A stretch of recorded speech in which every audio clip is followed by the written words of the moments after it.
अरीबा पिछले 2-3 दिन से अपने मोहल्ले के माइक्रो फाइनेंस बैंक के चक्कर काट रही थी। आज भी वहीं से ही निकल रही थी कि नमाज से वापसी पे अब्बू ने देख लिया और शाम की चाय पे जिक्र छेड़ दिया। अरीबा बेटा, खैरियत है? आजकल बैंक बहुत आना जाना हो रहा है। जी अब्बू, वो मुझे असल में अपने थीसिस प्रोजेक्ट के लिए पैसे चाहिए थे, तो मैं आपको तंग नहीं करना चाह रही थी।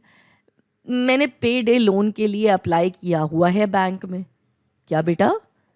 पे डे लोन? अम्मी ने सवाल किया। जी अम्मी, वो लोन जो अगले महीने की सैलरी आने तक बैंक मुझे देगा।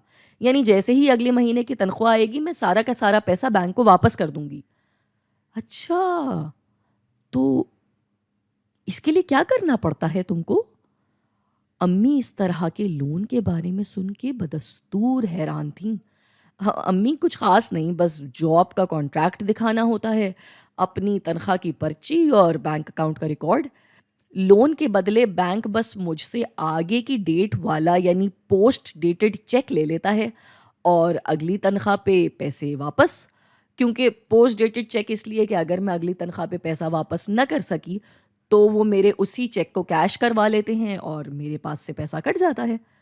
अरे वाह, इतना आसान? जी आसान है, मगर वबाले जान भी है। अब्बा ने थोड़ी सी नाराजगी से कहा। अरीबा बेटा, आपको जितने भी पैसे चाहिए मुझसे ले लीजिए, लोन वोन का चक्कर छोड़िए। लेकिन अब्बू, मैं आपके ऊपर बेटा। अच्छा, ये बताइए आप बैंक से कितने पैसे ले रही हैं और कितने सूद पे ले रही हैं? अब्बू, 1500 ले रही हूँ, जिस पे हर दूसरे हफ्ते 25% सूद लगेगा।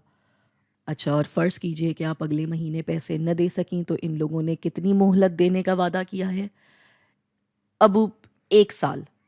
अरीबा को लग रहा था कि अब्बू बस राज़ी हो ही गए, लेकिन वो तो कलम कागज़ निकाल कर बैठ गए। देखिए बेटा, अगर तो आपको यकीन है कि अगले महीने आपका कोई ख़र्चा नहीं तो अलग बात है। लेकिन जैसे कि आप शायद मुझे बता रही थी कि अगले महीने तो आपकी दोस्त की मेहंदी भी है, तो आप अगले महीने पैसे वापस कर सकेंगी? अब अरीबा बिल्कुल खामोश थी।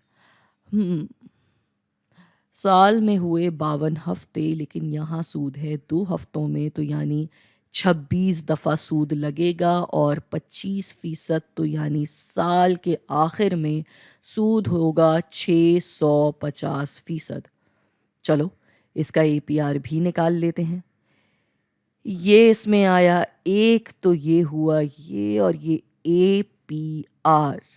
यानी अगर आप अगले महीने और खुदा न करे पूरे साल ही पैसे न दे सकें तो आपको साल के आखिर में उधार की रकम से 330 गुना ज़्यादा पैसा देना होगा। जी? अरीबा चकरा गई। जी, इस तरह के लोन्स को यूजुअरी लोन्स भी कहा जाता है कि जिनमें सूद की शरह बहुत ही गैर माकूल होती है। इसीलिए आप पैसा मुझसे ले लीजिए और अपना प्रोजेक्ट कर लीजिए। जब थोड़ी और बड़ी हो जाएं तो खुद कफील हो जाइएगा।